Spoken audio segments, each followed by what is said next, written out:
بسم اللہ الرحمن الرحیم۔ آج کی ہماری بات کا موضوع ہے کہ آسمان پر سب سے پہلا گناہ کون سا ہوا۔ کل کی ہماری بات کا موضوع تھا کہ دنیا میں سب سے پہلا گناہ کون سا ہوا، اور آج کی ہماری بات کا موضوع ہے کہ آسمانوں کے اوپر سب سے پہلا گناہ کون سا ہوا، اور وہ گناہ کس نے کیا اور کس وجہ سے ہوا۔ تو توجہ کیجیے گا، غور سے ذرا بات سنیے گا، انشاءاللہ ضرور بات سمجھ آ جائے گی۔ تو سب سے پہلا گناہ کس نے کیا اور کون سا ہوا، اس کا ذرا تھوڑا سا میں پس منظر آپ کے سامنے عرض کرتا ہوں تاکہ بات پوری سمجھ آ جائے۔ جب اللہ تبارک و تعالیٰ کی ذات نے انسانیت کی تخلیق کا ارادہ کیا تو سب سے پہلے اللہ تعالیٰ کی ذات نے فرشتوں سے کہا، جسے قرآن پاک کے اندر پہلے سپارے میں بیان کیا گیا ہے، وَإِذْ قَالَ رَبُّكَ لِلْمَلَائِكَةِ إِنِّي جَاعِلٌ فِي الْأَرْضِ خَلِيفَةً قَالُوا أَتَجْعَلُ فِيهَا مَن يُفْسِدُ فِيهَا وَيَسْفِكُ الدِّمَاءَ وَنَحْنُ نُسَبِّحُ بِحَمْدِكَ وَنُقَدِّسُ لَكَ قَالَ إِنِّي أَعْلَمُ مَا لَا تَعْلَمُونَ۔ اللہ تبارک و تعالیٰ نے فرشتوں سے کہا کہ میں زمین کے اوپر اپنا نائب اور خلیفہ بنانا چاہتا ہوں۔ در حقیقت یہ بات انسانیت کے معراج کی بات تھی، انسانیت کی شان کی بات تھی، انسانیت کی عروج کی بات ہے، یہ انسانیت کی یہ رفع اور شان اور بلندی کی بات ہے۔ تو اللہ تعالیٰ کی ذات اپنا نائب اور خلیفہ انسان کو بنانا چاہتے ہیں۔ تو فرشتے کہنے لگے، کیا آپ زمین میں ایسوں کو پیدا کریں گے جو زمین میں فساد مچائیں گے؟ حالانکہ ہم آپ کی تقدیس بیان کرنے کے لیے، تسبیح بیان کرنے کے لیے ہم ہیں، موجود ہیں۔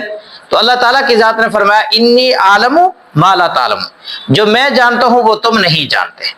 تو اللہ تعالیٰ کی ذات نے جناب آدم علیہ السلام کے جسم اطہر کو تیار کر دیا، بنا لیا، اور اس کے بعد پھر اللہ تعالیٰ کی ذات نے فرشتوں سے حکم کیا کہ تم جو ہے آدم علیہ السلام کو سجدہ کرو۔ چنانچہ اللہ تعالیٰ فرماتے ہیں قرآن مجید میں، وَإِذْ قُلْنَا لِلْمَلَائِكَةِ اسْجُدُوا لِآدَمَ فَسَجَدُوا إِلَّا إِبْلِيسَ أَبَىٰ وَاسْتَكْبَرَ وَكَانَ مِنَ الْكَافِرِينَ۔ ہم نے فرشتوں سے یہ حکم دیا کہ بھئی تم آدم علیہ السلام کو سجدہ کرو، تو سبھی فرشتے سجدے کے اندر چلے گئے، الا ابلیس، مگر ابلیس نے جو ہے سجدہ نہیں کیا، اور میں ابا واستکبر وکان من الکافرین، اس نے انکار بھی کیا، ساتھ ساتھ تکبر بھی کیا۔ یہ وہ پہلا گناہ ہے جو آسمانوں کے اوپر پیش آیا۔ تو سب سے پہلا گناہ کون سا پیش آیا؟ تکبر کا گناہ آسمانوں کے اوپر۔ اور یہ فرشتوں میں سے جو ہے سب فرشتوں نے تو سجدہ کر لیا، لیکن شیطان ابلیس نے سجدہ نہیں کیا بلکہ انکار کیا۔ اور کس بات پہ انکار کیا؟ قرآن مجید کے اندر دوسری جگہ پہ سورہ صاد کے اندر اللہ تبارک و تعالیٰ فرماتے ہیں، شیطان کہنے لگا، انا خیر منہ خلقتنی من نار وخلقتہ من طین، میں تو بہتر ہوں، مجھے آپ نے آگ سے پیدا کیا اور انہیں آپ نے جو ہے مٹی سے پیدا کیا۔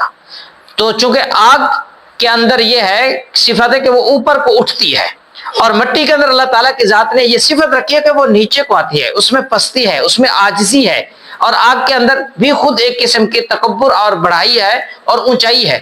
مٹی چاہے گرد کی شکل میں بھی کیوں نہ ہو، وہ بھی آخر ایک وقت میں کہیں نہ کہیں جا کر جم جاتی ہے، نیچے بیٹھ جاتی ہے۔ تو یوں ابلیس جو ہے وہ تکبر کرنے لگا، اپنے آپ کو بڑا سمجھنے لگا اور غرور کرنے لگا، جس کے نتیجے کے اندر پھر اللہ تبارک و تعالیٰ کی ذات نے اسے اپنے دربار سے نکالا، فرمایا فَخْرُجْ مِنْهَا فَإِنَّكَ رَجِيمٌ، آپ یہاں سے نکل جائیے، تم تو مردود اور گمراہ ٹھہرے ہو۔ تو میرے عزیز دوستو، آسمانوں کے اوپر سب سے پہلا گناہ شیطان نے کیا، اور یہ شیطان جو ہے یہ در حقیقت فرشتہ نہیں ہے، یہ جن ہے۔ قرآن پاک میں اللہ تعالیٰ فرماتے ہیں کان من الجن، یہ جنوں میں سے ہے۔ البتہ عبادت کرتے کرتے کرتے اس کا شمار بھی فرشتوں میں ہوتا تھا، لیکن یہ در حقیقت فرشتہ ہے نہیں، اس لیے قرآن پاک میں اسے جہاں استثناء کے ساتھ بیان کیا گیا ہے تو یہ مستثنیٰ من ہے، یہ مستثنیٰ متصل نہیں ہے، یعنی یہ پہلے سے ہی فرشتوں میں داخل ہی نہیں تھا۔ البتہ عبادت کی کثرت کی وجہ سے، کہ اتنی کثرت سے عبادت کرتا تھا کہ اس کا نام جو ہے بعض مقامات میں بعض کتب کے اندر اس کا نام عالم بھی آتا ہے، اس کا نام عابد بھی آتا ہے، اس کا نام جو ہے عارف بھی آتا ہے، اور احادیث کے اندر تو یوں آتا ہے کہ زمین کے اوپر ایک بالشت کی جگہ بھی اس نے نہیں چھوڑی جس میں اس نے اللہ تعالیٰ کی عبادت نہ کی ہو۔ اس قدر عبادت گزار اور اس قدر اللہ کی ذات کو پہچاننے والا، لیکن ایک تکبر اور غرور کی بنیاد پر ہمیشہ کے لیے راندہ مردود ہو گیا، اور صرف یہ نہیں کہ خود راندہ مردود ہوا بلکہ دوسروں کو بھی گمراہ کرنے کا سبب اور ذریعہ بنا، اور اپنی ہلاکت تو کیا کرنی تھی، ساتھ میں دوسروں کی ہلاکت اور دوسروں کو بھی گناہ کے اندر مبتلا کر کے اپنے لیے بھی جہنم اور دوسروں کے لیے بھی جہنم میں جانے کا ذریعہ بنا۔ تو میرے عزیز دوستو، تکبر اللہ تعالیٰ کی ذات کو پسند نہیں ہے۔ پیارے رسول صلی اللہ تعالیٰ علیہ وسلم نے فرمایا ہے، من تواضع للہ رفعہ اللہ ومن تکبر وضعہ اللہ، جو اللہ کی ذات کے لیے عاجزی اختیار کرے گا اللہ کی ذات اسے بلند کریں گے۔ وہ تو نیچے جائے گا لیکن اللہ اسے بلند کریں گے، اللہ اسے اس کی شانیں بلند کریں گے، اونچی کریں گے۔ اور جو تکبر کرے گا بظاہر تو وہ اپنی بڑائی بیان کرے گا، اپنے لیے غرور کرے گا، اپنے آپ کو اونچا دکھائے گا، لیکن فرمایا وعدہ اللہ اسے نیچا کریں گے۔ اللہ پاک تکبر والی بیماری سے ہم سب کی حفاظت فرمائے، ہم سب کو محفوظ فرمائے۔ وآخر دعوانا الحمدللہ رب العالمین۔